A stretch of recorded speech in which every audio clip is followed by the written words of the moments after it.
ओम शांति। पैसे से खुशी आती है या खुशी से पैसा आता, ये रहस्य जानकर बन जाओगे अमीर। देखिए, आज हमारी लाइफ में, आज हमारे जीवन में पैसा जरूरी है या खुशी जरूरी है? क्या जरूरी है हमारे जीवन में? हमें पैसा जरूरी है या खुशी जरूरी है?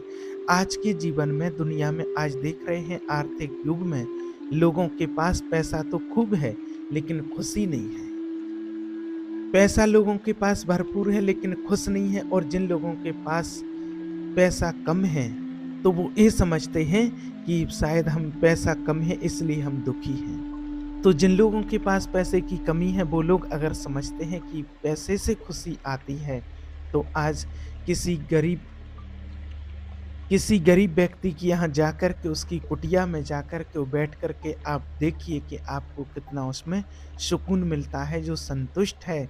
और जो अमीर व्यक्ति है उसके डल्लब के गद्दे पर जाकर के बैठ कर के देखिए और उस व्यक्ति से पूछिए कि आप संतुष्ट हैं, आप प्रसन्न हैं, आप खुश हैं, आपको भरपूर नींद आती है, आपको भूख लगती है। आपको पता चल जाएगा कि पैसे से क्या खुशी आती है। अगर पैसे से खुशी आती होती तो आज खुशी अमीरों की दासी होती, वो उनके घर में निवास करती और वो लोग हमेशा खुश रहते। लेकिन आपने कभी अमीरों को खुश रहते हुए नहीं देखा होगा। आज हमसे कितने ही लोग मिलते हैं तो लोग यही कहते हैं कि भगवान का दिया हुआ सब कुछ है लेकिन बस खुशी नहीं है। कुछ ऐसा मंत्र दीजिए कि जीवन में खुशी आ जाए। क्योंकि आज दुनिया में होता क्या है कि लोगों ने पैसा कमाना तो सीखा है लेकिन खुश रहना नहीं सीखा है। जैसे हारमोनियम बजाना भी एक कला होती है, बांसुरी बजाना भी एक कला होती है। खेती हो, बिजनेस हो, खेती करना, बिजनेस करना भी एक कला है। ऐसे ही प्रसन्न रहना भी एक कला होती है और ये सबको नहीं आता है। सब लोग खुश रहना नहीं जानते हैं। आपने अपने बच्चों को सारे टैलेंट देने की कोशिश की पर खुश रहने का टैलेंट देना भूल गए। आपके बच्चे भी, उनके पास बहुत सारे खेल खिलौने हैं, आपके बच्चों के पास बहुत सारे कपड़े हैं, आपके बच्चों के हाथ में महंगा-महंगा मोबाइल है, गाड़ी है, जो कहता है वो सब कुछ आप दिला देते हैं। सब कुछ है लेकिन आपके बेटे के होठों पर एक प्रसन्नता नहीं है। क्यों? क्योंकि आपने बच्चे को सब कुछ सिखाया, सब कुछ दिया, इंजीनियर बना दिया, डॉक्टर बना दिया, मास्टर बना दिया, एडवोकेट बना दिया, जज बना दिया, बड़े-बड़े पदों तक पहुँचा दिया, आईएएस, आईपीएस, कलेक्टर इत्यादि बना दिया। लेकिन आपने बच्चे को खुश हैप्पी रहना नहीं सिखाया है और ये भी एक कला है। इसलिए आप कभी जब मंदिर जाते हैं तो आपने देखा होगा कि हर मंदिर में कन्हैया कैसे बैठे हों, प्रसन्न मुद्रा में बैठे हैं, प्रसन्न मुद्रा में खड़े हुए रहते हैं। किसी भी मंदिर में जाओ, देवी देवताओं के मंदिर में जाओ, अब दुर्गा जी के मंदिर में जाओ तो वो कैसे दिखती हैं आपको? प्रसन्न मुद्रा में दिखती हैं हमेशा। श्री राम जी के मंदिर में जाएंगे, लक्ष्मी नारायण के मंदिर में जाएंगे, सभी खुश दिखाई देते हैं, सारे देवी देवताएं खुश मुद्रा में हैं। एक मैया एक बार वृंदावन गई और वहां वो लड्डू गोपाल खरीदने लगी एक दुकान पर। तो वो कहती हैं, ए भैया वो वाले लड्डू गोपाल जी दो। तो दुकानदार ने कहा, ये वाले ले लो, ये अच्छे हैं। नहीं नहीं, वही वाले चाहिए मुझे। बोले क्यों? बोले उनमें स्माइल ज़्यादा है, खुशी है, वो ज़्यादा हैप्पी है, हमें वो हंसते हुए गोपाल जी चाहिए। वो कहने लगी, तो सुनो, आप भी जब गोपाल जी खरीदते हो ना तो वो वाले खरीदते हो जिनकी स्माइल, प्रसन्नता ज़्यादा होती है। जब तुम्हें हंसने मुस्कुराने वाला भगवान चाहिए तो भगवान भी तो कहते हैं कि मुझे भी तो हंसता मुस्कुराता हुआ इंसान चाहिए, जो हमेशा हर हाल में प्रसन्न रहे, हर हाल में खुश रहे। देखिए, अमीरी और गरीबी मायने नहीं रखती है। सुदामा के जैसा गरीब कौन होगा? 4-4 दिन तक उनके घर में चूल्हा नहीं जलता था, लेकिन सुदामा जी के प्रसंग में लिखा हुआ है प्रसन्नता। सुदामा जी गरीबी में भी हमेशा प्रसन्न रहते थे। हमारे घर में रोटी नहीं है वो अलग विषय है, लेकिन ना होने पर रोने से अच्छा है कि ना होने पर भी तो खुश रह सकते हैं। आप रो रहे हैं तो रो कर के आप क्या पाएँगे? जब रो कर के कुछ नहीं मिलना है, तो प्रसन्न रहो। प्रसन्नता अच्छी है ना? अगर रोने से कुछ मिल जाए तो अच्छी बात है। और लोग रो कर के मिल लें, तो रोने से भी तो कुछ हाथ लगने वाला नहीं है ना? इसलिए क्यों ना हर स्थिति परिस्थिति में, हर कंडीशन में खुश रहा जाए, प्रसन्न रहा जाए।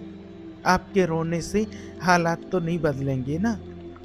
मान लीजिए अगर किसी का पति बड़ा खराब है, शराब पीता है, मारता है, तंग करता है, अगर आप दिन भर रोती रहती हो, आँखें आपकी सूज जाती हैं रोते-रोते, आपकी आँखों की रोशनी चली जाती है, कम हो जाती है। अब पति तो तुम्हारे रोने से बदला नहीं है कि सुधर जाए और सुधर कर के श्रवण कुमार बन गया, नहीं बना ना, नहीं सुधरा, सुधर कर के राम जैसा तो नहीं बन गया आपके रोने से, लेकिन आपकी रोशनी और चली गई। तुम्हारे स्वास्थ्य में बदलाव आ गया, आपके शरीर का पानी सूख गया। जितना आप रोती रहीं, अगर इतने इतने समय में आप खुश भी तो रह सकते थे, हालात तो नहीं बदले जा सकते, इस बात को समझिए। लेकिन होठों में प्रसन्नता तो भरी जा सकती है, और आप अगर प्रसन्न रहते ना, तो ज़िंदगी से लड़ने की ताकत आपको प्रसन्नता ही देती है। यदि हालात विपरीत हैं, तो भी आप प्रसन्न हैं, तो गुज़र जाएँगे। खुशी के दिन जल्दी गुज़रते हैं और दुःख के दिन बहुत देर से। तो खुश रहा जाए। क्या श्री राम जी के वनवास को टाला जा सकता था? 14 वर्ष का जो वनवास था, और श्री राम जी ने टालने की कोशिश भी नहीं की। 14 साल के लिए अगर आपके माता-पिता आपको घर से निकालें तो स्थिति कैसी होगी? 17 जगह रोगे अपने पिता का दुःख, माता का दुःख। मेरी माता ने, मेरी सास ने तो चम्मच नहीं दी, घर से निकाल दिया। ऐसे-ऐसे तमाम बातें बताओगे, रोगे। लेकिन धन्य है वो प्रभु राम, धन्य है माता सीता। किसी से उन्होंने अपना दुःख ना कहा, किसी से भी नहीं। अगर किसी से कहा हो तो आप बताइए। उस वनवास के दौरान नंगे पैर चलते थे श्री राम जी, पैर में खड़ाऊ नहीं है, और वो 14 साल आपने देखा होगा रोते हुए गुजारे या हँसते हुए गुजारे हैं। क्या मैसेज है हम लोगों के लिए कि जीवन में राम जैसा दुःख तो किसी के जीवन में आ सकता है क्या? आप खुद बताइए, विचार कीजिए, इतना बड़ा दुःख आ सकता है क्या? लेकिन उस दुःख में भी श्री राम जी ने प्रसन्नतापूर्वक अपने दिन गुजारे हैं। आपको मैसेज दिया कि आपके जीवन में भी हालात ऐसे हो जाएँ, परिस्थितियाँ ऐसी बन जाएँ, तो भी आपको प्रसन्न रहना चाहिए। होठों पे हमेशा प्रसन्नता बनाए रखनी चाहिए। रो कर के भी आप क्या पाओगे और क्या आज तक पाया है? कोई व्यक्ति आपके घर से चला गया, मर गया, आप रो रहे हैं कि फलाना मर गया। चलो मर गया, तो क्या हम और आप उसे मिलकर के ज़िंदा कर सकते हैं क्या? या आप रो-रो करके उस व्यक्ति को ज़िंदा कर सकते हैं? नहीं कर सकते हैं ना। बीते हुए पल को हम बदल तो नहीं सकते हैं ना। लेकिन जो वर्तमान में हमें ईश्वर ने क्षण दिया है, जो पल दिए हैं, उसे तो हम प्रसन्नता से गुज़ार सकते हैं ना। अब लोग रोते रहते हैं, फलाना चला गया, फलाना मर गया, वो रो रहे हैं। तो क्या होगा आपके रोने से? क्या वो व्यक्ति ज़िंदा हो जाएगा? अगर हो जाए तो सब लोग मिलकर के रो लो। इसलिए आपने इतना रोना क्यों सीखा है? एक बात याद रखना कि रोते हुए को रुलाया जाता है और हँसते को हँसाया जाता है, ये प्रकृति का नियम होता है। देखिए, उदाहरण, एक छोटा-सा बच्चा आपके सामने रो रहा होगा ना, तो आप बार-बार उसे उँगली करके चिढ़ाएँगे तो वो और रोता है। रोता बच्चा मिल जाए तो आप उसकी ओर देख-देख करके उँगली करेंगे, वो और रोएगा। ऐसा होता है ना, और रुलाते हैं उसे। और कोई बच्चा अगर हँस रहा है, तो आप उसे उँगली करके और हँसाते हैं। ये बात सही है ना? प्रकृति का नियम है कि रोते को रुलाया जाता है और हँसते को हँसाया जाता है। यदि आप हँसते हैं, आपके होठों पर मुस्कान है, तो भगवान आपके होठों पर और मुस्कान भरेंगे और हँसाएँगे और खुश रखेंगे। और आप सदा रोते हैं, तो आँसुओं से आँसू ही बढ़ेंगे। अगर मान लीजिए 4-6 लोग एक जगह बैठ कर के रो रहे होंगे, तो आप उनके पास जाते हैं तो 4-6 रो रहे हैं और उनको रोता हुआ देख कर के आपको हँसी आएगी या रोना आएगा? रोना ही आएगा ना। और 4 लोग एक जगह बैठ कर के हँस रहे हैं और वहाँ आप पहुँच जाएँगे तो उनको देख कर के आपको हँसना आएगा या रोना आएगा? हँसना ही आएगा ना। तो रोते को देख कर के रोना आता है और हँसते को देख कर के हँसना आता है। तो जीवन में हँसना बेहतर है या रोना बेहतर है? आप खुद निर्णय कीजिए, खुद विचार कीजिए। इसलिए हँसना है तो हँसते हुए लोगों के साथ रहना सीखो। हँसते रहो, आप भी हँसो, आप भी अपने होठों पर मुस्कान रखो और दूसरे के होठों पर मुस्कान। दुःख होता है, दुःख है, हमारे पास लाखों दुःख हैं, लेकिन क्या करेंगे उस दुःख की चर्चा करके, क्या मिल जाएगा? अभी हम दुःख बताएँ तो आप रो पड़ो, आप दुःख बताओ तो हम रो पड़ें, हम दुःख बताएँ तो आप रो पड़ें। दुःख किसके पास नहीं है? किसके पास नहीं होता है संसार में दुःख? आप विचार कीजिए। और दुःख होते कहाँ हैं? वर्तमान में होता है कि बीते हुए पल में होता है? बीता हुआ जो कल होता उसमें दुःख होता है? देखिए, अधिकांश 99% दुःख आप बीते हुए कल की बातें रो-रो करके आप याद करते हैं, जो बीत गया है उसको याद कर कर के आप रोते हैं, जबकि आपके वर्तमान की स्थिति तो बढ़िया है। आप वर्तमान में प्रेज़ेंट में खुश हैं और आप पास्ट में जाते हैं, भूतकाल में जाते हैं और वहाँ की यादें, मेरी सास ने ऐसा कह दिया था, मेरे बहू ने ऐसा कह दिया था, मेरे पति ने ऐसा बोल दिया था। कोई अच्छे शब्द बोले हैं आपके पति ने, आपको प्रसन्न करने के लिए अच्छा व्यवहार किया है, अच्छे से बातचीत की है, वो भूल गए। लेकिन बस साल भर 6 महीने 2 महीने पहले क्या बोला था, वो कर रहे हैं। आप होता क्या है, था पर जाते हैं, यानी कि भूतकाल पर, वर्तमान में जो है उसके ऊपर नहीं जाते हैं। आपका पति कैसा है, अभी क्या है, था कैसा वो छोड़ो, पत्नी कैसी थी वो छोड़ो। अभी कैसी हैं, अभी पति कैसा है, जो बीत गया है सो बीत गया है। उस बात की चिंता छोड़ दो।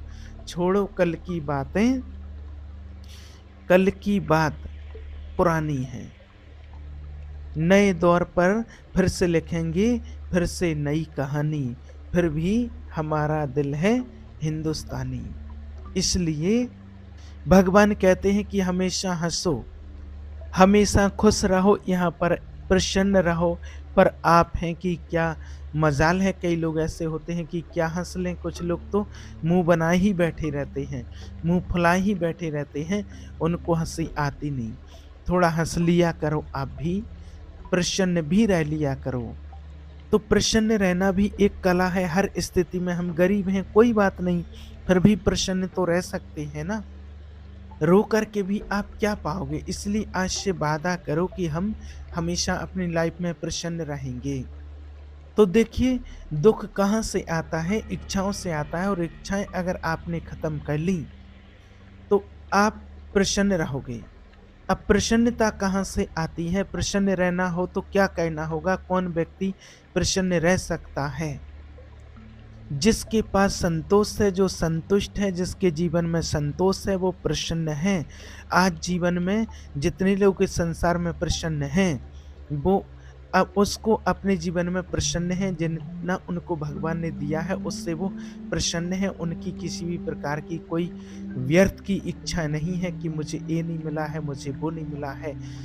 इसलिए वो प्रसन्न नहीं है कि उनके पास पैसा है, नहीं। आज बहुत से गरीब लोग ऐसे हैं जो हमेशा प्रसन्न रहते हैं, और पैसे वाले लोग प्रसन्न नहीं रह पाते हैं। इस बात को आप हमेशा याद रखना। पैसे से खुशी नहीं आती है, खुशी से पैसा आता है। अगर आप खुश होकर के कमाई करते हैं तो आपके पास पैसा आएगा, लेकिन आपके पास पैसा कितना भी हो, उस पैसे से आप खुशी नहीं ला सकते हैं अगर आप अपने अंदर से प्रसन्न नहीं हैं तो। अपने काम से, अपनी कमाई से, अपने परिवार से, अपने बिजनेस धंधे से अगर आप प्रसन्न नहीं हैं, तो आपके पास खुशी जीवन में कभी नहीं आ सकती है। संतुष्टि है तो प्रसन्नता है, और अगर संतुष्टि नहीं है तो प्रसन्नता नहीं है। तो कितने लोग ईश्वर के दिए हुए में संतुष्ट हैं, आप चेक कीजिए। आपकी हैसियत से ईश्वर ने कम दिया है या ज़्यादा दिया है, आप खुद चेक कीजिए और खुद विचार कीजिए। भगवान ने बहुत दिया है, इसलिए हमेशा ईश्वर का धन्यवाद करो कि मैं इस लायक था नहीं, हम इस लायक था नहीं थे नहीं, लेकिन फिर भी आपने इतना बहुत कुछ दिया है, इतना सुंदर शरीर दिया है, आँखें दी हैं, चलने को पैर दिए हैं, सब कुछ दिया है प्रभु, आपका लाख-लाख शुक्रिया। भगवान से शिकायत क्या करना, कई लोग होते हैं भगवान के मंदिर जाते और शिकायत ही करते रहते हैं, मेरे पास ये नहीं है, मेरे पास वो नहीं है, मुझे ये नहीं दिया, वो नहीं मिला। शिकायत तो वो करें जिनके पास देखने को आँखें नहीं, कि मुझे आँखें क्यों नहीं मिली हैं। शिकायत वो करें जिनके पास चलने के लिए पैर नहीं है, कि मुझे पैर क्यों नहीं दिए हैं। शिकायत वो करें जिनके पास हाथ नहीं, शिकायत वो करें जिनके पास सुनने के लिए कान नहीं है, शिकायत वो करें जिनके पास बोलने के लिए वाणी नहीं है। आपके पास तो चलने को पैर हैं, देखने को आँखें हैं, उठाने को हाथ हैं, बोलने को वाणी हैं, आँखों में रोशनी दी, कानों में सुनने की शक्ति दी, चलने की शक्ति, पैरों में, तो शिकायत किस बात की करें? आप लोग जूता-चप्पल कहाँ पहनते हैं? पैरों में बोल पहनते हैं ना? लेकिन आज इस दुनिया में कुछ लोग ऐसे भी हैं जो हाथ में चप्पल पहनते हैं और हाथ में चप्पल पहन कर के घिसटते हैं।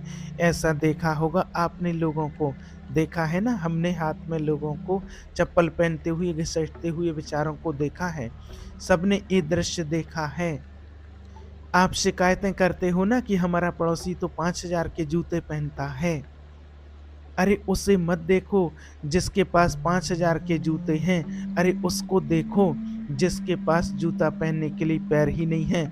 तो विधाता का धन्यवाद दो कि आपको इतने सुंदर पैर मिले हैं कि आपको हाथ में चप्पल पहनने की नौबत तो नहीं आएगी, घिसटने की नौबत तो नहीं आएगी। जो मिला है, आज एक कागज़ उठाना, एक डायरी लेना और एक कागज़ पर एक कलम से लिखना, ईश्वर ने आपको क्या-क्या दिया है। आँखें, कान, शरीर, माता-पिता, बेटा-बेटी, गाड़ी, घोड़ा, बंगला, दुकान, मकान, पैसा, बैंक बैलेंस, सब कुछ जो-जो दिया है उसकी लिस्ट बनाना, क्योंकि अभी तक आप सिर्फ़ उसकी लिस्ट बनाते हैं जो आपके पास नहीं है।